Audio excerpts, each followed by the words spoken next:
평소 맛있는 빵 굽는 것을 좋아하셨던 어머님께서 어느 날 갑자기 오븐 근처에도 가지 않으신다거나, 열렬한 낚시광이셨던 아버님께서 반년째 낚싯대를 꺼내지도 않으시는 건 왜일까요?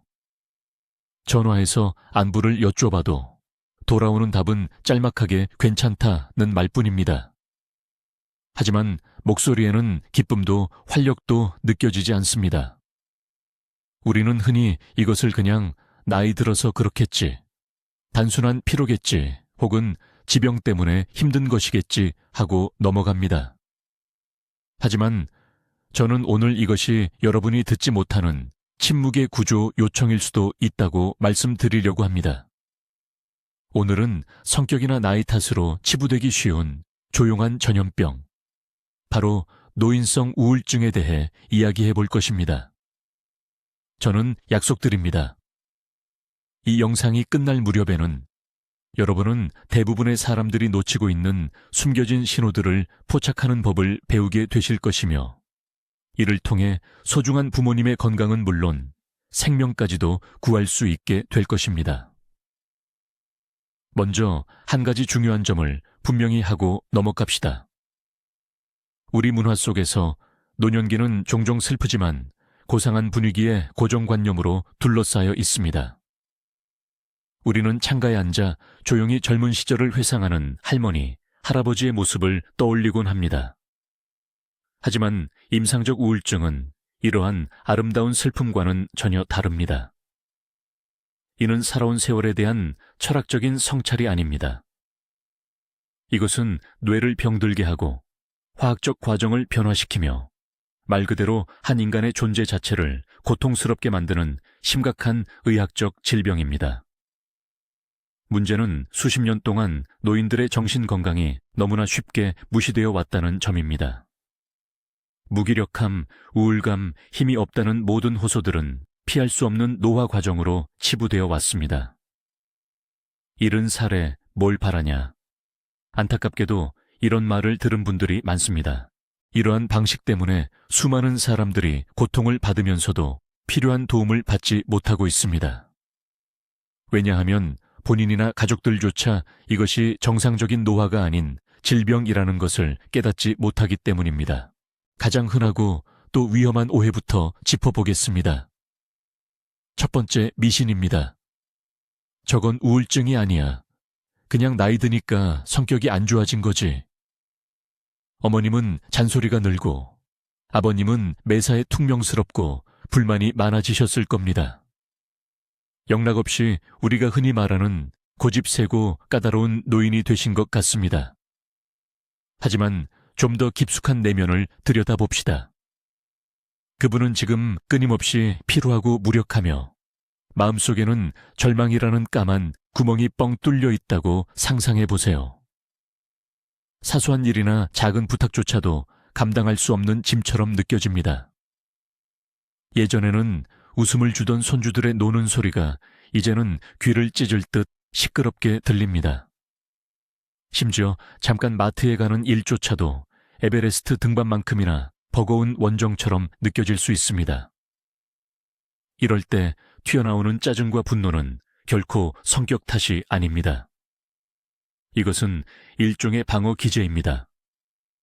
질병과 노화로 지친 약자가 자신에게는 더 이상 없는 에너지를 요구하는 세상으로부터 스스로를 지켜내려는 처절한 방법인 것입니다. 이는 제발 나 좀 내버려둬요. 저는 더 이상 감당할 힘이 없어요. 라고 외치는 무언의 절규인 셈이죠. 그러니 다음에 또다시 부모님의 설명할 수 없는 화나 잔소리를 듣게 되더라도 서둘러 상처받거나 속상해하지 마십시오. 자신에게 되물어보세요. 저 가시 돋친 갑옷 뒤에는 도대체 무엇이 숨겨져 있을까라고 말입니다. 우리가 지금 다루고 있는 이 문제를 정확히 이해하기 위해서는 노인 우울증이 과학적으로 어떤 병인지부터 명확히 알아볼 필요가 있습니다. 우울증은 단순히 기분이 좀 우울한 정도가 아닙니다. 이는 감정뿐만 아니라 사고방식, 나아가서는 신체적인 상태까지 모두 영향을 미치는 복합적인 질환입니다. 뇌 속에서는 세로토닌, 도파민, 노르아드레날린 같은 특별한 화학물질, 바로 신경 전달 물질의 균형이 무너집니다. 이 물질들은 신경 세포 사이에 신호 전달을 책임지며 우리의 기분이나 수면, 식욕, 그리고 무언가를 하고자 하는 의욕까지 조절합니다. 그런데 이 작동에 문제가 생기면 세상이 말 그대로 빛과 색을 잃게 됩니다. 마치 색깔 조절 기능이 고장난 옛날 텔레비전을 보는 것과 같습니다. 화면은 나오지만 색이 바래고 희미해서 생기가 전혀 없죠. 우울증에 걸린 분의 뇌 속에서는 바로 이런 일이 벌어지고 있는 겁니다. 여기서 중요하게 알아두셔야 할 점은 이 상태는 단순히 마음을 굳게 먹는다거나 힘을 내라고 한다고 해서 저절로 좋아지지 않는다는 것입니다. 의지만으로는 뇌가 필요한 양의 세로토닌을 만들도록 강제할 수 없습니다. 우울증은 당뇨나 고혈압처럼 신체의 균형이 깨진 하나의 질병입니다.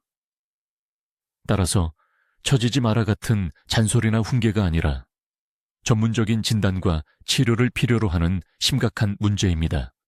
가장 첫 번째이자 어쩌면 가장 확실한 신호는 바로 묵회감증입니다. 이 복잡한 단어는 사실 아주 단순하고 무서운 상태를 의미합니다. 바로 즐거움을 느낄 수 있는 능력을 완전히 잃어버리는 것입니다. 예전에는 그렇게 기쁨을 주던 일들이 이제는 아무렇지도 않거나 심지어 짜증을 유발하기도 합니다. 우리 할머니께서 예전에는 드라마에 푹 빠져서 보시거나 베란다에서 화초를 몇 시간이고 돌보셨던 거 기억나시죠? 그런데 지금은 TV도 꺼져 있고 흙 담긴 화분에는 먼지가 쌓여 있을 겁니다. 혹은 매주 토요일마다 신문을 꼼꼼하게 읽으시거나 즐겨 하시던 카드놀이를 신나게 하시던 할아버지께서 이제는 그저 멍하니 한 곳만 바라보고 계시기도 합니다. 이건 게으름도 아니고 인생에 질려서 오는 권태도 아닙니다. 이것이야말로 우울증의 가장 주요한 증상 중 하나입니다. 뇌가 말 그대로 기쁨을 느끼는 능력을 상실한 것입니다. 가장 좋아하던 음식도 맛이 없고 손주들과 대화하는 것도 피곤하게 느껴지며 창밖에 좋은 날씨마저도 의미가 없게 느껴지는 것이죠. 만약 소중한 분이 오랫동안 즐기던 취미와 관심사를 모두 놓아버리고 왜 그러세요? 라고 물었을 때 딱히 내키지 않아, 지겨워 또는 기운이 없어 라고 대답하신다면 이는 정말 심각하게 걱정해야 할 신호입니다. 그분들의 삶에서 색깔이 사라지고 있다는 강력한 경고입니다. 두 번째로 중요한 지표는 수면 패턴, 즉 잠자는 습관이 갑작스럽게 변하는 것입니다. 그리고 그 증상도 사람마다 아주 다르게 나타나죠. 가장 흔한 경우는 불면증입니다. 밤에 오랫동안 잠을 이루지 못하고 뒤척이면서 걱정거리가 머리를 떠나지 않는 겁니다. 한밤중 새벽 3시나 4시쯤에 알 수 없는 쓸쓸함이나 불안감에 깨어나서 다시는 눈을 붙이지 못할 수도 있습니다. 아침에 일어나면 완전히 지쳐있고 피로가 풀리지 않은 채로 이 악순환이 매일매일 반복되는 겁니다. 하지만 동전의 양면처럼 정반대의 경우도 있습니다. 바로 과도한 수면, 즉 계속 졸려하는 증상입니다. 가까운 분이 밤에도 자고 낮에도 대부분 잠을 자는 것처럼 보입니다. TV 앞에서 앉은 채로 꾸벅꾸벅 졸기도 하고 아침 식사 후에 잠깐 누웠는데 점심때까지 계속 주무시기도 합니다. 겉으로 보면 그저 나이가 드셔서 쉬고 싶어 하시는 것처럼 보일 수 있습니다. 하지만 사실 이런 잠은 진정한 휴식이 아닙니다. 오히려 현실로부터 도피하는 행동일 수 있어요. 힘들고 괴로운 현실, 마음의 고통, 그리고 절망감에서 벗어나려는 도피인 거죠. 깨어있는 시간이 너무 고통스러울 때 잠이 유일한 안식처처럼 느껴지기 때문입니다. 그러니 가족의 잠자는 습관이 갑자기 어느 쪽으로든 크게 변했다면 이를 단순한 노화 현상으로만 보시면 안 됩니다. 이것은 그분의 신경계가 보내는 심각한 구조 신호일 수 있습니다. 세 번째로 우리가 꼭 살펴봐야 할 경고 신호는 바로 식습관의 변화, 그리고 이로 인한 체중의 오르내림입니다. 수면 문제와 마찬가지로 이 식습관 변화 역시 두 가지 극단적인 형태로 나타납니다. 첫 번째는 식욕 감퇴입니다. 평소보다 음식을 현저하게 적게 드시게 되죠. 좋아하던 음식도 마다하고 배가 안 고프다, 음식이 목으로 넘어가지 않는다고 말씀하십니다. 식사량은 점점 줄고 아예 끼니를 거르는 일도 생깁니다. 이는 급격하고 위험한 체중 감소로 이어지는데 특히 연세가 있으신 분들에게는 굉장히 위험합니다. 기력이 쇠해지고 근육량이 줄어들면서 전반적인 건강 상태가 더 악화될 수 있기 때문입니다. 가족들은 그저 위장 문제라고 생각하고 엉뚱한 치료를 시도할 수도 있습니다. 두 번째 극단적인 경우는 반대로 과식하는 것입니다. 특히 단 음식이나 밀가루 같은 단순 탄수화물 위주의 음식을 심하게 찾는 경향입니다. 이 경우에 음식은 불안감이나 우울함을 먹어서 해소하는 유일한 수단이 됩니다. 일종의 빠르게 긍정적인 감정을 얻는 방법인 셈이죠. 당연히 체중이 늘어나게 되며 이는 심장과 관절에 추가적인 부담을 주고 당뇨와 같은 만성 질환을 악화시킬 수 있습니다. 이 두 가지 경우 모두 갑작스러운 식욕의 변화는 단순히 변덕이나 투정이 아니라 내면에 깊은 문제가 있다는 중요한 증상이라는 점을 기억해야 합니다. 네 번째 증상은 바로 이 만성적이고 몸을 완전히 짓누르는 듯한 피로감입니다. 이는 텃밭에서 일하시거나 오래 산책한 후에 오는 그런 단순한 피로가 아닙니다. 가장 기본적인 행동조차 할 힘이 없는 상태인 거죠. 침대에서 일어나거나 세수를 하거나 아침 식사를 준비하는 것조차 버겁습니다. 무슨 일을 하든지 간에 엄청난 의지력을 쥐어짜내야만 합니다. 본인은 이 상태를 이렇게 표현합니다. 마치 온몸의 기운이 싹 빠져나간 것 같다. 몸에 납을 부어 놓은 것처럼 무겁다. 혹은 배터리가 방전됐는데 다시 충전이 안 된다. 겉으로 보기에는 게으르거나 무기력해 보여서 오해받기 쉽습니다. 하지만 사실 이것은 우울증이 신체적으로 나타나는 증상입니다. 이 병이 우리 몸의 에너지원을 문자 그대로 마비시키는 것입니다. 예를 들어 배터리 수명이 90%나 달아버린 최신 스마트폰을 생각해 보세요. 밤새도록 충전해도 아침에 보면 겨우 10%만 충전되어 있고 그 10%마저 눈 깜짝할 사이에 사라지는 것과 같습니다. 사람도 마찬가지입니다. 10시간, 12시간을 푹 자도 오히려 잠자리에 들었을 때보다 더 지친 채로 깨어납니다. 이처럼 사람을 지치게 만드는 무기력함은 온전한 생활을 방해하고 만남이나 산책 등을 포기하게 만듭니다. 결국 그 사람을 더 깊은 고립으로 몰아넣고 상태를 더욱 악화시키는 악순환이 되는 것입니다. 다섯 번째로 본인에게는 아마 가장 괴로운 증상일 겁니다. 바로 계속되는 죄책감, 내가 쓸모없다는 느낌, 그리고 막막한 절망감입니다. 이분들의 마음속을 온통 부정적인 생각들이 차지하고 있습니다. 이유 없이 옛날 실수들을 끄집어내 스스로를 탓하기 시작합니다. 자식들이나 손주들에게 짐이 됐다고 생각하거나 내 인생을 잘못 살았다고 후회하기도 합니다. 차를 쏟거나 잠시 깜빡하는 사소한 실수라도 마치 큰 재앙이라도 난 것처럼 엄청나게 부풀려서 생각하고 그것이 자신의 부족함을 다시 확인하는 증거로 삼습니다. 내가 여기 있으면 다 방해만 돼. 나한테는 아무런 쓸모가 없어. 차라리 내가 없는 게 낫겠다는 말들을 자주 하십니다. 미래가 단 하나의 희망도 없이 오직 암흑으로만 보이는 거죠. 앞으로는 절대 나아질 리가 없고 자신을 기다리는 건 아무것도 없으며 이 고통이 영원히 끝나지 않을 거라고 확신합니다. 이런 완전한 절망감은 우울증에서 가장 위험한 요소 중 하나인데요. 이것이 바로 극단적인 선택, 즉 자살을 생각하도록 몰아가는 요인이 될 수 있습니다.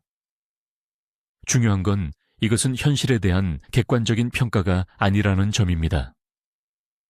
병이 씌운 어두운 안경을 통해 세상을 왜곡해서 보고 있다는 사실을 꼭 기억해야 합니다. 6번째 증상은 흔히 나이 들어서 그렇겠지 하고 노화로 치부해버리기 쉬운 바로 인지기능 저하입니다. 집중력, 기억력, 그리고 의사결정 능력에 문제가 생기는 것을 말합니다.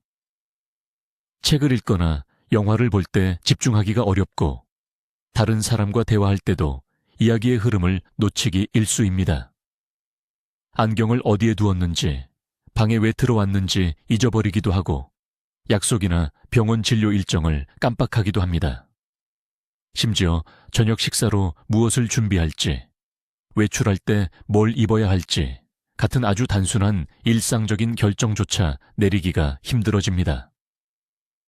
이전에는 아무렇지 않게 해냈던 공과금 납부나 서류 작성 같은 일들이 갑자기 엄두가 안 나고 심한 불안감을 유발하기도 합니다. 이를 지켜보는 가족들은 크게 당황하며 혹시 치매나 알츠하이머병 같은 가장 심각한 질병이 아닌지 의심하고 걱정하기 시작합니다. 우울증이 실제로 이러한 질병들의 전조 증상일 수도 있지만 아주 많은 경우 이러한 인지기능 문제는 우울증 자체의 증상이며 올바른 치료를 받으면 완전히 되돌릴 수 있습니다. 이 상태를 심지어 가성치매라고 부르기도 합니다. 부정적인 생각과 불안감으로 과부하가 걸린 뇌가 다른 작업을 수행할 여력이 없는 것입니다. 그러니 너무 서둘러서 무서운 진단을 내리지 마시고 먼저 우울증 여부를 확인해 보시는 것이 중요합니다. 자, 그리고 마지막 7번째 증상은요. 의사 선생님들조차도 혼란스러워하는 바로 신체화, 즉 몸으로 나타나는 증상들입니다. 우울증은 아주 흔하게 여러 가지 신체적인 불편함으로 자신을 위장합니다. 환자는 끊임없이 두통, 허리 통증, 관절 통증, 심지어 심장 주변의 통증을 호소할 수 있습니다. 소화기관에도 문제가 생기죠. 변비나 설사, 늘 속이 더부룩한 느낌 같은 겁니다. 어지럼증이나 이명 귀울림, 숨이 잘 안 쉬어지는 듯한 답답함을 느낄 수도 있습니다. 이분은 심장 전문의, 신경과 소화기 내과 등 여러 병원을 전전하게 됩니다. 초음파, MRI 등 수많은 검사와 수십 가지의 피검사를 받지만 의사들은 결국 고개를 젓고 말합니다. 검사 결과만 놓고 보면 환자분은 건강합니다. 이는 정말 사람을 지치게 만드는 상황입니다. 본인은 실제로 고통을 느끼는데 주변에서는 왠지 모르게 꾀병을 부리는 건 아닌가. 다 헛된 생각 아니냐는 말을 듣는 것 같기 때문이죠. 하지만 사실은 이렇습니다. 마음의 고통이 너무나 심해서 그 고통이 글자 그대로 몸 밖으로 터져 나오는 것입니다.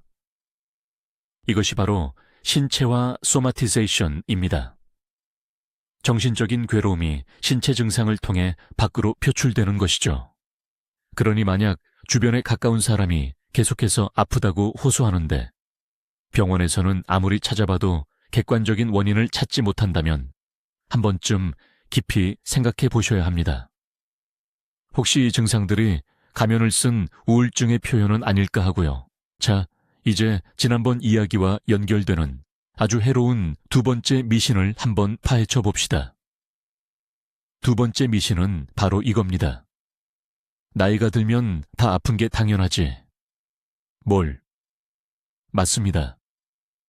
나이가 들면 만성질환이 생기는 건 피할 수 없는 현실입니다. 관절염, 고혈압, 심장병, 허혈성 심장질환. 같은 병들은 많은 어르신들의 객관적인 현실이죠.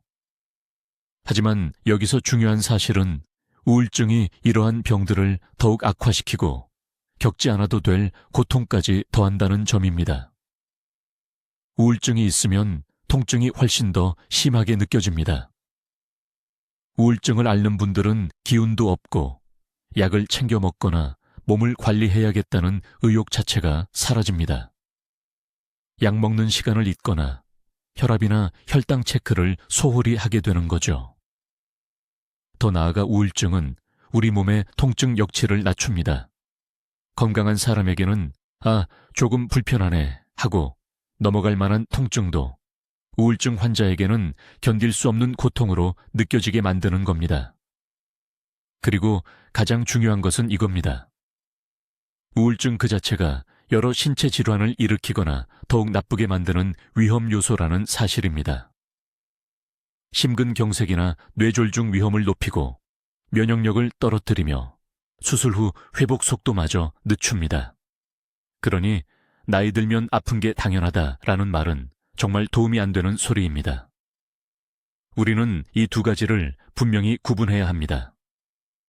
예를 들어 퇴행성 관절염 때문에 오는 객관적인 통증이 있다면 우울증 때문에 어둡고 고통스럽게 증폭된 통증도 있다는 것을 말입니다.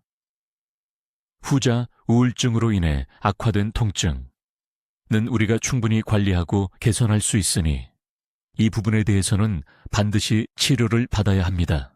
사회적 고립은 어르신들 우울증의 증상이자 동시에 주요한 원인 중 하나입니다. 결국 악순환이 되는 거죠. 한편으로 우울증에 걸리면 사람들과의 만남을 피하게 됩니다. 기운도 없고 기분도 나지 않으니까요. 본인이 혹시 재미없는 사람이라 느끼거나 남들에게 짐이 될까봐 두려워하는 마음 때문입니다. 그래서 누가 놀러 오라고 해도 거절하고 친구들에게 전화도 뜸해지고 가족 모임까지 피하게 되는 겁니다. 혼자 방 안에 지내는 것이 더 마음 편하고 안전하게 느껴지는 거죠. 하지만 역설적으로 바로 이 고립이 우울증을 더 키우고 악화시킵니다. 사람들과의 교류에서 얻는 긍정적인 감정, 지지, 그리고 내가 누군가에게 필요한 존재라는 느낌을 잃어버리게 되니까요. 혼자 남겨지면서 어둡고 부정적인 생각만 하게 되는데 마치 축축한 지하실의 곰팡이처럼 이 생각들이 걷잡을 수 없이 번져나가기 시작합니다. 은퇴, 배우자나 친구의 죽음, 자녀들의 타지 이사 등 이 모든 요인들은 대인관계를 급격히 좁히고 우울증이 자라나기 아주 좋은 환경을 만듭니다. 심지어 며칠 동안 마트 계산원 외에는 단 한마디도 나누지 않는 날들이 이어질 수도 있습니다. 연구 결과에 따르면 이렇게 심각한 수준의 외로움은 건강에 미치는 해악이 매일 담배 15개비를 피우는 것과 맞먹는다고 합니다. 그러니 만약 주변에 가까운 분이 갑자기 은둔 생활을 시작했다면 단순히 혼자 있는 것을 좋아해서가 아닙니다. 이것은 주변 사람들의 도움이 절실히 필요한 위험한 신호입니다. 저희가 전에 잠깐 언급하긴 했지만 오늘은 좀 더 깊이 있게 이야기해볼까 합니다. 왜 우리 어르신들의 우울증은 눈물이나 슬픔 대신 짜증, 분노, 그리고 꼬치꼬치 따지는 모습으로 나타나는 경우가 많을까요? 사회에는 우울증은 베개에 얼굴을 묻고 우는 것이라는 고정관념이 있습니다.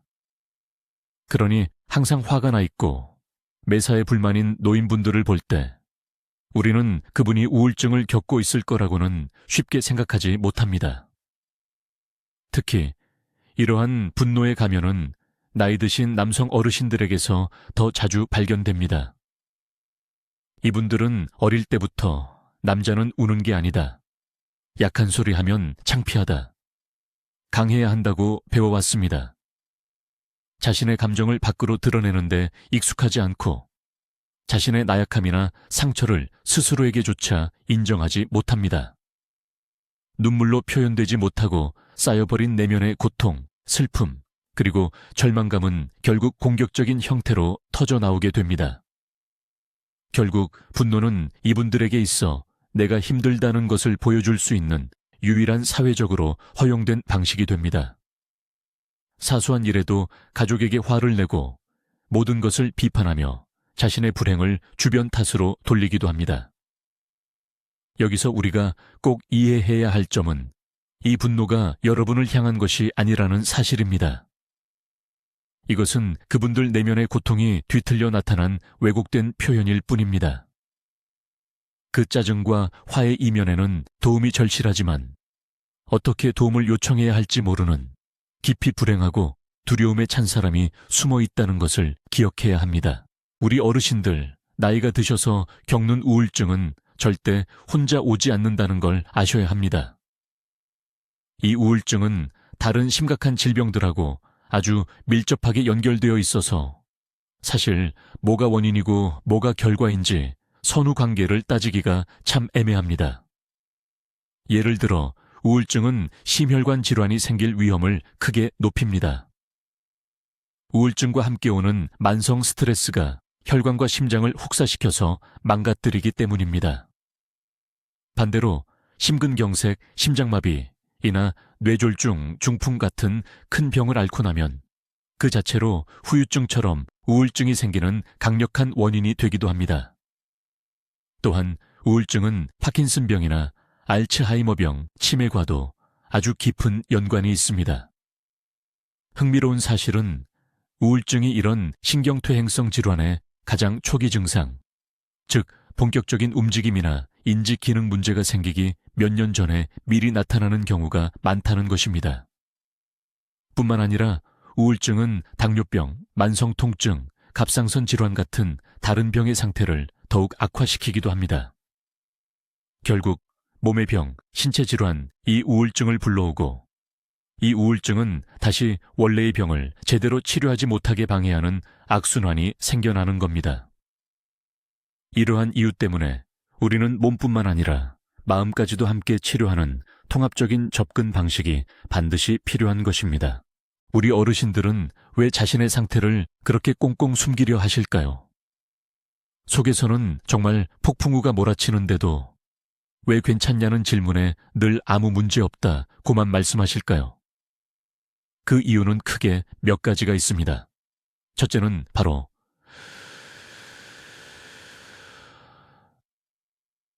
두려움원입니다. 자신의 나약함을 인정하는 것에 대한 두려움, 그리고 무엇보다도 자식들에게 짐이 될까봐 겁이 나는 겁니다. 자녀들이 일과 본인의 문제로 얼마나 바쁜지 잘 알고 계시죠? 그러니 자신의 마음고생은 굳이 이야기할 필요가 없는 사소한 일이라고 치부해버리는 겁니다. 괜히 자식들에게 짐을 지우고 싶지 않은 마음이 가장 크죠. 둘째는 수치심, 즉 창피함입니다. 힘들어도 참고 이겨내야 한다는 강한 정신으로 살아오신 세대입니다. 그런 분들에게 정신건강 상담이나 정신과 치료를 받는다는 것은 아직도 굉장히 부끄러운 일, 스스로 패배를 인정하는 일처럼 여겨집니다. 정신 나간 사람으로 오해받아 혹시라도 기록에 남을까봐 주변의 시선이 두려운 것입니다. 이런 사회적 편견이 너무나 뿌리 깊게 남아있죠. 셋째, 자신이 겪는 문제가 무엇인지 정확히 모르실 수도 있습니다. 자신의 상태를 질병으로 인식하지 못하는 것이죠. 그저 나이 들면 당연히 오는 노화 현상, 그냥 피곤한 것, 혹은 내 성격 탓이라고만 생각합니다. 이것이 치료가 필요하고 치료를 통해 얼마든지 나아질 수 있다는 사실을 알지 못하십니다. 결국 어르신들은 속으로만 앓고 계신 겁니다. 그러니 이제 우리의 역할이 중요합니다. 세심하고 관찰력 있는 태도로 그분들이 이 어려움을 극복하고 마음의 문을 열 수 있도록 도와드려야 합니다. 또한 어르신들의 우울증 증상이 남성과 여성에게서 조금 다르게 나타날 수 있다는 점도 기억해 두셔야 합니다. 전에 말씀드렸듯이 남성분들은 자신의 상태를 슬픔보다는 화, 짜증, 그리고 공격적인 태도로 숨기려는 경향이 더 강합니다. 마음의 고통을 잊기 위해 술을 과도하게 마시기 시작할 수도 있고요. 이들은 위험한 행동을 추구하거나 운전이나 일상생활에서 부주의해질 가능성도 높습니다. 남성분들은 기분이 나쁘다고 직접 호소하기보다는 통증, 극심한 피로, 혹은 성기능 문제 같은 신체적인 증상을 더 많이 이야기하는 경향이 있습니다. 스스로 고립되어 혼자 지내려는 경향도 강하고요. 반면에 여성분들의 우울증은 좀 더 전형적인 형태로 나타나는 경우가 많습니다. 슬픔, 우울함, 눈물이 많아지는 것을 스스로 인정하는 경향이 더 높습니다. 자신이 쓸모없다는 느낌이나 죄책감을 자주 이야기하기도 합니다. 여성분들의 우울증은 자신이나 가족의 건강, 혹은 미래에 대한 걱정과 불안감으로 나타나는 경우도 흔합니다. 또한 신체화 증상도 더 자주 관찰되는데요. 이는 검사로는 원인을 찾을 수 없는 여러 가지 통증이나 불편함을 호소하는 것을 뜻합니다. 이러한 남녀 간의 차이를 이해하는 것은 우울증이 전형적인 모습이 아니더라도 비정형적인 징후를 놓치지 않고 문제를 제때 발견하는 데 큰 도움이 될 수 있습니다. 자, 이제 불안한 징후들을 알아차리셨고 소중한 사람에게 말을 건네야 하는 상황입니다. 사실 이 부분이 가장 어렵고 신중해야 하는 단계라고 할 수 있습니다. 말 한마디 잘못하면 상대방이 마음을 완전히 닫아버릴 수 있기 때문입니다. 그렇다면 절대로 해서는 안 될 말들은 무엇일까요? 이른바 상대방을 무너뜨리는 말들입니다. 예를 들어 정신 좀 차려, 약한 소리 하지 마. 남들은 너보다 더 힘들다. 그냥 나가서 바람 좀 쐬면 다 나아질 거야. 같은 말들 말입니다. 이런 말들은 그 사람의 고통을 무시하고 폄하하는 것입니다. 오히려 자기 상태에 대해 더 큰 죄책감을 느끼게 만들 뿐입니다. 그럼 대화는 어떻게 시작해야 할까요? 우선 아무도 방해하지 않는 조용하고 편안한 시간을 선택하세요. 그리고 나 전달법을 사용해서 당신의 입장에서 이야기해야 합니다. 너 요즘 너무 신경질적이야가 아니라 나는 네가 자주 힘들어하고 우울해 보여서 걱정이 돼 라고 말하세요. 또 너 하던 일을 다 포기했구나가 아니라 좋아하던 취미 활동에 힘들어하는 걸 보니 나는 마음이 불안하고 염려가 돼 라고 전하는 것이 좋습니다. 깊은 공감을 보여주세요. 이렇게 말해보세요. 나는 네 마음을 완전히 이해할 수는 없지만 네가 지금 얼마나 힘든지 보이니까 내가 너를 돕고 싶다. 섣불리 조언하지 마시고 대화를 이어갈 수 있는 열린 질문을 해보세요. 그리고 도움을 줄 때는 구체적인 행동을 제시하세요. 우리 건강검진도 할 겸 같이 병원에 한번 가볼까? 내가 예약도 하고 꼭 같이 가줄게. 가장 중요한 것은 당신이 항상 곁에 있다는 것. 당신은 그 사람 편이며 절대 비난하거나 판단하지 않는다는 것을 느끼게 해주는 것입니다. 이제 세 번째로 흔한 아주 큰 오해를 짚어보겠습니다. 바로 약은 해롭고 사람을 멍하게 만든다는 인식입니다. 한구울제 같은 정신과 약물에 대한 이러한 두려움은 특히 연세 드신 분들 사이에서 매우 흔합니다. 이는 부작용이 많았던 지난 세기의 구식약에 대한 기억이나 잘못된 정보에 기반한 경우가 많습니다. 하지만 현대 약물 치료는 그 이후 엄청나게 발전했습니다.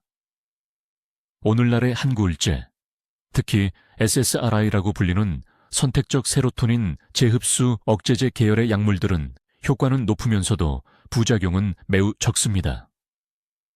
이 약들은 중독성이 없습니다. 또한 사람의 인격을 바꾸거나 환자를 무기력한 상태로 만들지도 않습니다. 이 약들의 역할은 뇌 속의 화학적 불균형을 부드럽고 정확하게 조정하여 신경 전달 물질의 정상적인 수치를 회복하도록 돕는 것입니다. 이는 마치 당뇨병 환자에게 인슐린을 투여하거나 고혈압 환자에게 혈압약을 드시게 하는 것과 같습니다. 물론 약물 선택과 복용량은 연령과 다른 질환 유무를 고려하여 반드시 정신과 의사만이 결정해야 합니다. 절대로 자가 치료를 해서는 안 됩니다. 하지만 이 약들에 대해 미리 겁먹을 필요는 전혀 없습니다. 많은 분들에게 이 약은 정상적이고 충실한 삶으로 돌아갈 수 있는 유일한 기회가 될 수 있기 때문입니다. 우울증을 이겨내기 위해서는 약물 치료도 중요하지만 심리치료 상담의 역할 또한 매우 큽니다. 어르신들께서는 나한테는 자식들도 있고 손주들도 있는데 왜 굳이 낯선 사람과 이야기해야 하나? 라고 생각하실 수 있습니다. 하지만 심리치료사는 단순한 말동무가 아닙니다. 이분들은 우리의 생각과 행동 방식을 긍정적으로 바꿀 수 있도록 돕는 전문적인 기술을 가진 전문가입니다. 첫째, 상담실에서 어르신은 자신의 마음속 이야기를 털어놓아도 비난받거나 오해받을까 두려워할 필요가 없습니다.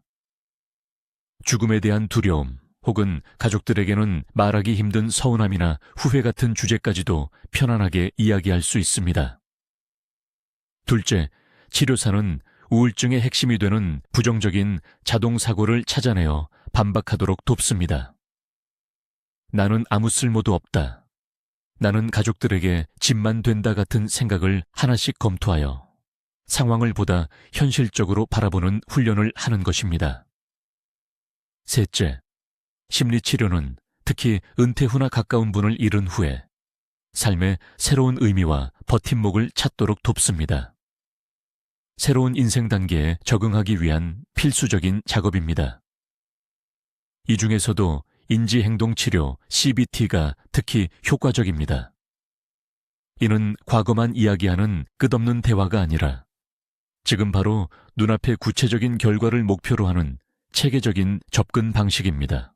전문가의 치료도 중요하지만 약에 의존하지 않고 옆에서 도울 수 있는 비약물적인 방법들도 큰 역할을 합니다. 첫 번째이자 가장 중요한 것은 바로 규칙적인 생활 습관입니다. 우울증은 삶을 혼란스럽게 만드는데 명확한 일과는 통제력과 안정감을 느끼게 해줍니다. 사랑하는 분이 되도록 비슷한 시간에 일어나고 잠자리에 들도록, 그리고 식사 시간도 규칙적일 수 있도록 도와주세요. 두 번째는 적절한 신체 활동입니다. 절대 무리할 필요는 없습니다. 짧게라도 15분에서 20분 정도 신선한 공기를 마시며 산책하는 것만으로도 놀라운 효과가 있습니다. 운동은 자연적인 행복 호르몬인 엔도르핀 분비를 촉진하죠. 함께 산책을 해보세요. 그것이 육체적인 지지이자 정서적인 위로가 될 수 있습니다. 세 번째는 햇빛 쬐기입니다. 햇빛은 비타민 D와 세로토닌 생성을 돕습니다. 낮 시간에는 방에 빛이 잘 들어오도록 커튼을 활짝 열어 실내를 밝게 유지해 주세요. 네 번째는 영양 섭취입니다. 식단에 오메가3 지방산, 고등어 같은 등 푸른 생선, 비타민 B군, 곡물, 푸른 채소, 그리고 트립토판, 바나나, 닭고기, 치즈, 이 풍부한 음식들이 충분히 포함되도록 신경 써주세요.